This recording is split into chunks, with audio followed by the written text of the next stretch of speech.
माझ्यावरची कारवाई ही राजकीय दृष्ट्या प्रेरित आहे. मी वाईट माणूस नाही, मी गुन्हा केलेला नाही, मी संतोष देशमुखाला मारलेलं नाही, मी मारण्याचा आदेश दिलेला नाही. मला गुन्हेगारांनी आरोपींनी व्हिडिओ केल्यानंतर मी हसलो नाही, मी त्यांच्याशी चर्चा केली नाही किंवा मी बीड जिल्ह्यात आतापर्यंत कधी दहशतच माजवली नाही, मी कधीच कुणाला संपवलेलं नाही. अशा वांझोट्या गप्पा कोण मारतय माननीय न्यायालयासमोर? गुन्हेगारी वृत्तीनं ज्यांनी बीडमध्ये दहशत निर्माण केली आणि कित्येक लोकांना संपवलं, परंतु बाहेर विरोधकच ठेवले नाहीत आणि ज्यांना संपवलंय त्यांच्या नातेवाईकांना सुद्धा तक्रार करायला ज्यांनी समोर येऊ दिली नाही, अशा पापी माणसाचा कधी ना कधी घडा भरतो आणि भरल्यानंतर ते पाप ओसंडून वाहत असताना सुद्धा मी निरपराध आहे. बीडचा अट्टल गुन्हेगार सुप्रीम कोर्टात सुद्धा तोंडघशी पडला. त्याचं नाव काय?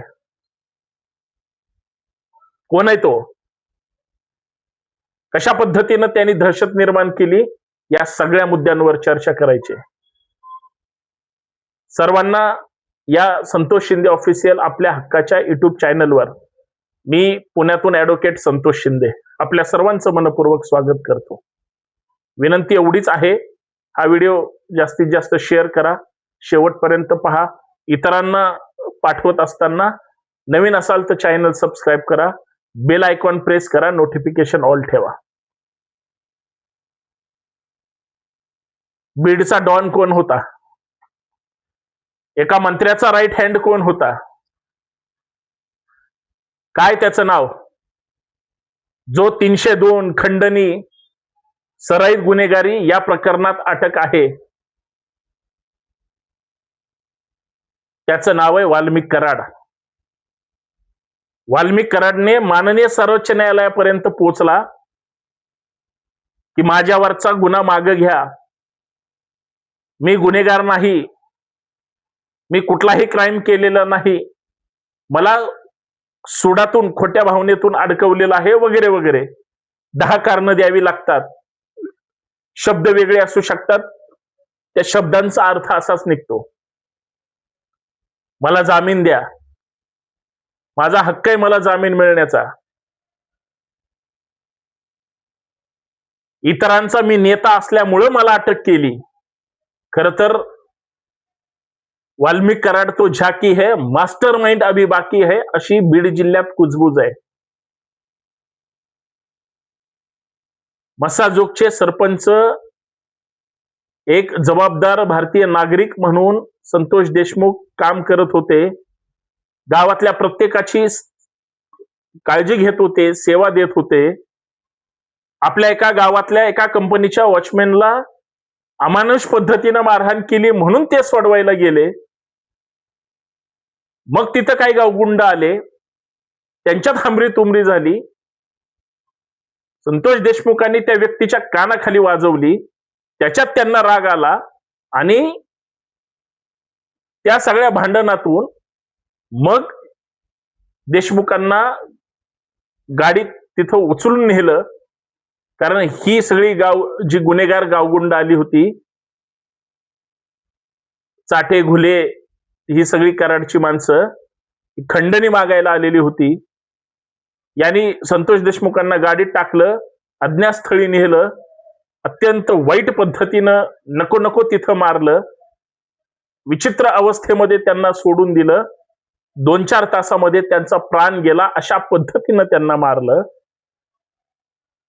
आणि मारल्यानंतर त्या गुन्हेगारांनी व्हिडिओ कॉल आणि इतर सगळ्या गोष्टी त्या पोलिसांकडे प्रत्यक्षदर्शी पुरावे आहेत, त्याच्यावरून वाल्मिक कराडवर गुन्हा दाखल झालाय. आणि तो माननीय सर्वोच्च न्यायालयात जाऊन काय म्हणतो, मी गुन्हेगार नाहीये, माझ्यावरचा गुन्हा मागे घ्यावा, रद्द करावा माझा गुन्हा, मला जामीन मिळावा, मी निर्दोष आहे वगैरे वगैरे रडगाणं ज्यावेळेस माननीय सर्वोच्च न्यायालयासमोर गायलं. बीड जिल्हा न्यायालय असेल, स्वतः तपास करणारे CID असतील, हायकोर्ट असेल किंवा सुप्रीम कोर्ट असेल, या सगळ्यांनी, कराड असेल किंवा त्याच्या ज्या ज्या सहकार्यांनी गुन्हा रद्द करण्याचे अर्ज केले होते, माननीय न्यायालयाने सगळ्यांचे फेटाळले, सर्वोच्च न्यायालयाने सुद्धा फेटाळला. आता फक्त शिक्षा एवढंच बाकी आहे, हे मला या माध्यमातून सांगायचं.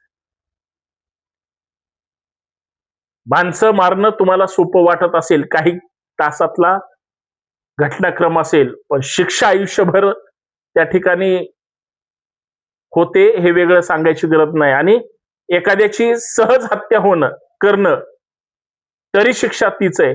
आणि निर्घुण पद्धतीनं एखाद्याला संपवणं, फाशीशिवाय दुसरी शिक्षा असू शकत नाही. मानवी वृत्तीला काळीमा फासणाऱ्या घटना ज्यावेळेस घडतात त्यावेळेस त्या किती भयानक असतात हे तुम्हाला कळेल. कारण हे वास्तव आहे आणि वास्तव त्याच वेळी समोर येतं ज्यावेळेस ह्या अशा भयंकर घटना घडतात. आणि ज्यावेळेस ह्या भयंकर घटना घडतात त्यावेळेस त्या समोर आल्याशिवाय राहत नाहीत. वाल्मिक कराड, मच्छिंद्र चाटे किंवा अजून घुले वगैरे, तो अजून कृष्णा आंधळे फरार आहे, हे सगळे अट्टल गुन्हेगार बीड जिल्ह्यात दहशत निर्माण करतात. वाल्मिक कराड आतमध्ये आहे म्हणजे दहशत संपली आणि संतोष देशमुखांच्या हत्येच्या सगळ्या आरोपींना अटक केली म्हणजे संतोष देशमुखांना न्याय मिळाला असं जर कोणाला वाटत असेल तर हे चूक आहे. जोपर्यंत यांच्यावर चार्जशीट दाखल तर झालेलीच आहे, समजा आरोप सिद्ध होऊन यांना शिक्षा होत नाही तोपर्यंत श्रद्धांजली असू शकत नाही. त्याचं कारण सुद्धा असं आहे की जे कृत्य या लोकांनी केलं ते भयानक आहे. इथं जातीचा संबंध आहे का? ते कुठल्या पक्षाचे आहेत याचा काही संबंध आहे का? ते कुठल्या वृत्तीचे आहेत आणि यांची वृत्ती काय करते हे तुम्हाला उदाहरण सांगतो. वाल्मिक कराड जरी आतमध्ये असला, आज सुद्धा त्याची दहशत बीडमध्ये आहे. त्याचे चेले चपाटे आज सुद्धा दहशतीत लोकांना ठेवतात आणि दहशत निर्माण करतात. त्या सगळ्या गावगुंडांच्या विरोधात सुद्धा पोलिसांमध्ये तक्रारी आहेत. पोलीस फक्त यांच्या मुसक्या आवळत नाही एवढंच, पण शेवटी कायदा आहे. कायद्याने सगळ्या गोष्टी ह्या त्याच ताकदीनं त्या ठिकाणी वापरल्या जातात जिथं ज्या पद्धतीचा गंभीर गुन्हा घडलेला असतो. आणि एक तुमची चूक तुम्हाला आयुष्यभर या सगळ्या गोष्टी सहन करून तुम्हाला ते पाप भोगायला भाग पाडतात. इतकं अंतिम सत्य हे कायद्याने तुम्हाला शिक्षेच्या रूपानं दिलंय हे वेगळं सांगायची गरज नाही. आणि तुम्ही निर्दोष कसले, तुमच्यावरचा गुन्हा का मागं घ्यायचा आहे? तुम्ही कुठल्या धुतल्या तांदळासारखे आहेत? लोक गप्प आहेत म्हणून तुमचे इतर गुन्हे जगासमोर येत नाहीत म्हणून ज्या दिवशी लोक बोलायला लागतील, लोकांमध्ये हिंमत येईल आणि ज्यावेळेस तुमच्या सगळ्या आरोपाचा पाढा वाचला जाईल, तुमचा बाजार उठल्याशिवाय राहणार नाही. मग तुम्ही कुणीही असू द्या. हे बीड जिल्ह्यात घडतंय, घडलं पाहिजे. इथं जातीचा आणि जातीयवादाचा काडी मात्र संबंध नाही. बहुतांश गुन्ह्यात एकाच जातीतले सगळे असतात, मारणारे पण आणि मरणारे पण. त्यावेळेस जातीचा संबंध येतो का? नाही ना. मग तेच गुन्हेगारांनी निष्पाप व्यक्तीला मारलंय एवढंच प्रकरण लक्षात घेतलं पाहिजे आणि जो गुन्हा करेल त्याला पनिशमेंट झाली पाहिजे, इतकं साधं सरळ मत आहे. आणि हे समजून घेतलं पाहिजे. बाकी आपण सुज्ञ आहात. तुमचं मत, वाल्मिक कराड यांचा जामीन रद्द झाला, केस माग घेणार नाही, सुप्रीम कोर्टाने सांगितलं गुन्हा रद्द करणार नाही. सुप्रीम कोर्टाने वाल्मिक कराडला जी काही जबरदस्त चपराक दिली त्याबद्दल तुमचं काय मत आहे कमेंट करून नक्कीच सांगा. धन्यवाद. जय शिवराय.